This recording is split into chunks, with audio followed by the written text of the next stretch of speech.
Hi friends, welcome back to my channel. ఈరోజు topic వచ్చేసి February 21 current affairs video.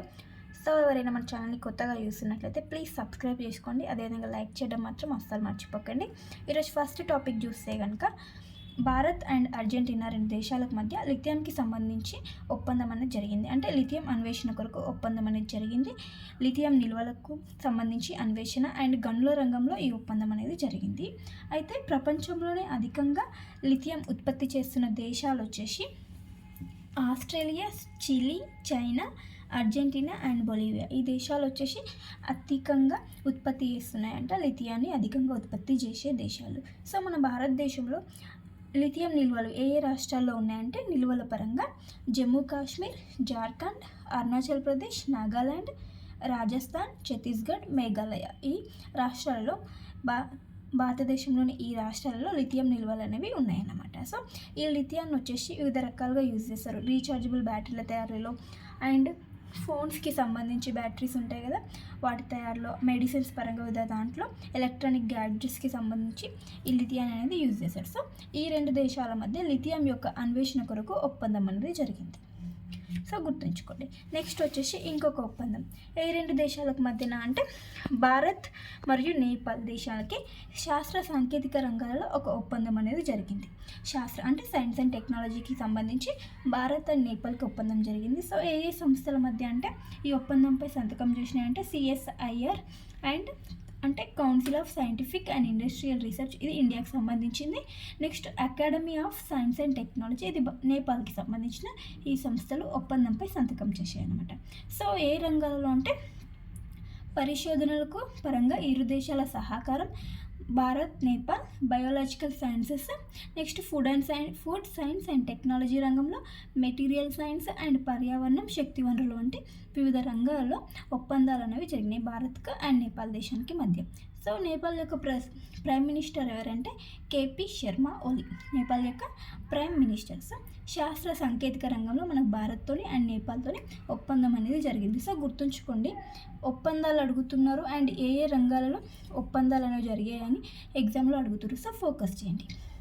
Next వచ్చేసి భారతదేశంలోని ఒక రాష్ట్రం 1 సంవత్సరం పాటు గుట్కా అండ్ పాన్ మసాలాలను నిషేధించడం జరిగింది. ఆ రాష్ట్రం ఏంటంటే జార్ఖండ్ రాష్ట్రం 1 సంవత్సరం పాటు ఈ నిషేధాన్ని విధించింది. అమ్మకంపై, తయారీ అండ్ నిల్వలపై ఈ నిషేధాన్ని విధించడం జరిగింది జార్ఖండ్ రాష్ట్రం, గుర్తుంచుకోండి. సో సీఎం వచ్చేసి Hemant Soren, present Jharkhand CM, Jharkhand Mukti Morcha party అన్నమాట Hemant Soren. Next current affair వచ్చేసి వన్ మ్యాన్ ఆఫీస్ అనే ఒక డిజిటల్ ప్రక్రియను LIC తీసుకురావడం జరిగింది. సో ఇదేంటంటే ఈ ప్రక్రియ ఏంటంటే ప్రాసెస్ ఏంటంటే ఏజెంట్లు ఉంటారు కదా, LIC ఏజెంట్స్, వారిని డిజిటల్గా ఇంకా ఎక్కువ అప్డేట్ చేయాలి, శక్తివంతం చేయడానికి ఈ వన్ మ్యాన్ ఆఫీస్ అనే డిజిటల్ ప్రక్రియను తీసుకురావడం జరిగింది LIC.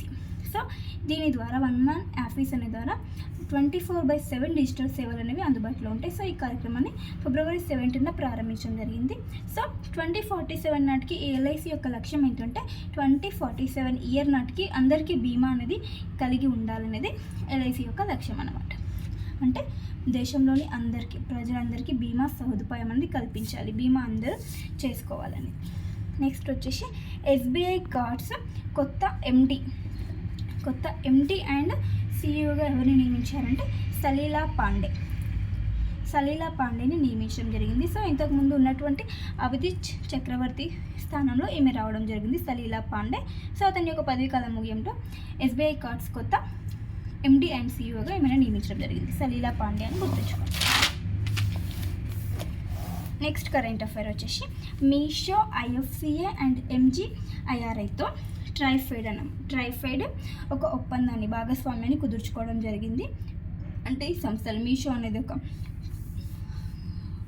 ఆన్లైన్ ప్లాట్ఫామ్ కదా, మీషో, IFCA, MGIRAతో ట్రైఫెడ్ ఒక ఒప్పందాన్ని కుదుర్చుకుంది. సో ఇదేంటంటే గిరిజన ఉత్పత్తులు ఏవైతే ఉంటాయి కదా వాటిని ప్రోత్సహించడం కోసం వీటి మధ్య ఈ సంస్థల మధ్య భాగస్వామ్యాన్ని కుదిరింది. అంటే గిరిజన ఉత్పత్తులకు మార్కెటింగ్ సదుపాయం కల్పించాలి, వాళ్ళని వ్యాపారులుగా తీర్చిదిద్దాలి, అంటే వ్యవస్థాపక రంగంలో వాళ్ళని తీర్చిదిద్దాలి, గిరిజన ఉత్పత్తులు ఏముంటాయో మార్కెటింగ్ చేయాలని ఈ సంస్థలతో ఒప్పందం అనేది జరిగింది. సో ఇంతకుముందు క్లాస్లో వచ్చేసి ఆది మహోత్సవ్ని రాష్ట్రపతి ద్రౌపది ముర్ము ప్రారంభించారని చెప్పాను కదా.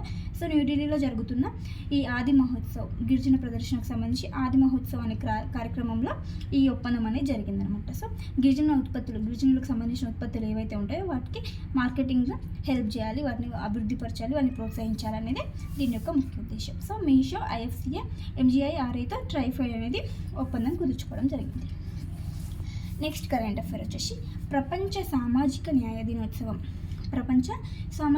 దినోత్సవాన్ని ఎవ్రీ ఇయర్ ఫిబ్రవరి 20న జరుపుకుంటాము. సో ఇది ఎప్పటి నుంచి స్టార్ట్ అయిందంటే ఐక్యరాజ్య సమితి 2007 నుంచి దీన్ని ప్రకటించడం జరిగింది. ప్రపంచ సామాజిక న్యాయ దినోత్సవాన్ని ఫిబ్రవరి 20న ప్రకటించడం జరిగింది. సో ఏ ఇయర్ అంటే 2007 అని గుర్తుంచుకోండి. సో దీన్ని దేనికోసం ఇది పోరాడుతుందంటే పేదరికానికి వ్యతిరేకంగా, సామాజిక బహిష్కరణ, మానవ హక్కుల ఉల్లంఘన, నెక్స్ట్ లింగ అసమానత, నిరుద్యోగం, వీటన్నిటిని ఎదుర్కోవడమే దీని యొక్క లక్ష్యం అనమాట. సో ఈ ఇయర్కి థీమ్ వచ్చేసి 2025కి థీమ్ వచ్చేసి empowering inclusion bridging gaps of social justice. So theme 2025 ఇయర్కి థీమ్ అన్నమాట. సో థీమ్ వచ్చేసి ఇంగ్లీష్లోనే గుర్తుంచుకోవడానికి ట్రై చేయండి. నెక్స్ట్ కరెంట్ అఫైర్ వచ్చేసి 119 చైనీస్ యాప్లపై భారత ప్రభుత్వం నిషేధాన్ని విధించడం జరిగింది. 119 చైనీస్ యాప్లపై నిషేధాన్ని విధించింది. ఎందుకు అంటే ఈ యాప్లు వచ్చేసి జాతీయ భద్రతకి అండ్ సార్వభౌమత్వానికి ముప్పుగా ఉన్నాయంట. సో అందువల్ల భారత ప్రభుత్వం ఈ యాప్స్పై నిషేధాన్ని విధించడం జరిగింది. సో ఏంటంటే గూగుల్ ప్లే స్టోర్ నుండి ఈ యాప్స్ అనేవి తొలగించడం జరుగుతుంది. సో ఏ యాక్ట్ ప్రకారం అంటే IT act 2000 and section 69 clause ఏ ప్రకారం ఈ నిషేధం అనేది విధిస్తారంటే నిషేధాన్ని జారీ చేయడం జరుగుతుందంట ఈ యాక్ట్ ప్రకారం. Information technology act. నెక్స్ట్ వచ్చేసి ఆల్ ఇండియా కిన్నర్ మహాసమ్మేళన్ గుజరాత్ రాష్ట్రంలోని అజ్మీర్లో ఫస్ట్ టైం, అంటే భారతదేశంలోని ఫర్ ద ఫస్ట్ టైం ఈ సమ్మేళనం అనేది నిర్వహిస్తున్నారంట. అంటే భారతదేశంలో మొట్టమొదటి ట్రాన్స్జెండర్ కాన్ఫరెన్స్ అంటే ఇది ఎక్కడ అంటే అజ్మీర్లో నిర్వహిస్తున్నారు, గుజరాత్ రాష్ట్రంలో. అయితే ఇందులో దేని గురించి డిస్కస్ చేస్తారంటే ట్రాన్స్జెండర్ యొక్క సమస్యల గురించి, వాళ్ళ హక్కులు, వాళ్ళ రక్షణలకు సంబంధించి గురించి దీనిలో డిస్కస్ చేస్తారంట. సో వీరికి సంబంధించిన యాక్ట్ వచ్చేసి transgender persons protections and rights act వచ్చేసి 2019లో వచ్చిందంట. ఇది ట్రాన్స్జెండర్కి సంబంధించిన హక్కులు, రక్షణకు సంబంధించిన చట్టం 2019 గుర్తుంచుకోండి. ఎక్కడ అంటే ఆల్ ఇండియా కిన్నర్ మహాసమ్మేళనం వచ్చేసి అజ్మీర్లో నిర్వహించబోతున్నారు. నెక్స్ట్ వచ్చేసి conclave on waste recycling and climate change వచ్చేసి 2025 ఇయర్కి ఎక్కడ జరుగుతుంది అంటే న్యూఢిల్లీలో జరిగింది. ఎక్కడ అంటే ఇండియా హ్యాబిటేట్ సెంటర్లో ఈ కాన్క్లేవ్ అనేది జరిగింది. సో ఏ డేట్న అంటే 18 ఫిబ్రవరి ఈ కాన్క్లేవ్ అనేది జరిగింది. సో ఏంటంటే వేస్ట్ రీసైక్లింగ్ చేయాలి అండ్ క్లైమేట్ చేంజ్ పైన ఈ కాన్క్లేవ్ అనేది జరిగింది. సో ఏ సంస్థ ఆధ్వర్యంలో దీన్ని నిర్వహించారంటే REIAI recycling and environmental industry association of India దీని యొక్క ఆధ్వర్యంలో ఈ కాన్క్లేవ్ని నిర్వహించడం జరిగింది. సో దీనికి కేంద్ర పర్యావరణ అటవీ వాతావరణ మార్పుల మంత్రి అయినటువంటి భూపేందర్ యాదవ్ గారు హాజరవ్వడం జరిగింది ఈ కాన్క్లేవ్కి.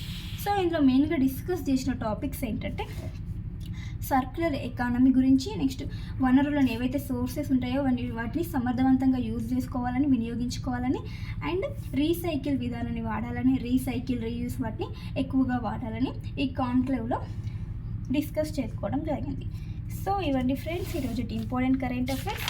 వీడియో నచ్చితే ప్లీజ్ లైక్ చేయండి, షేర్ చేయండి, అలాగే సబ్స్క్రైబ్ చేసుకోండి. Thank you for watching. Bye bye.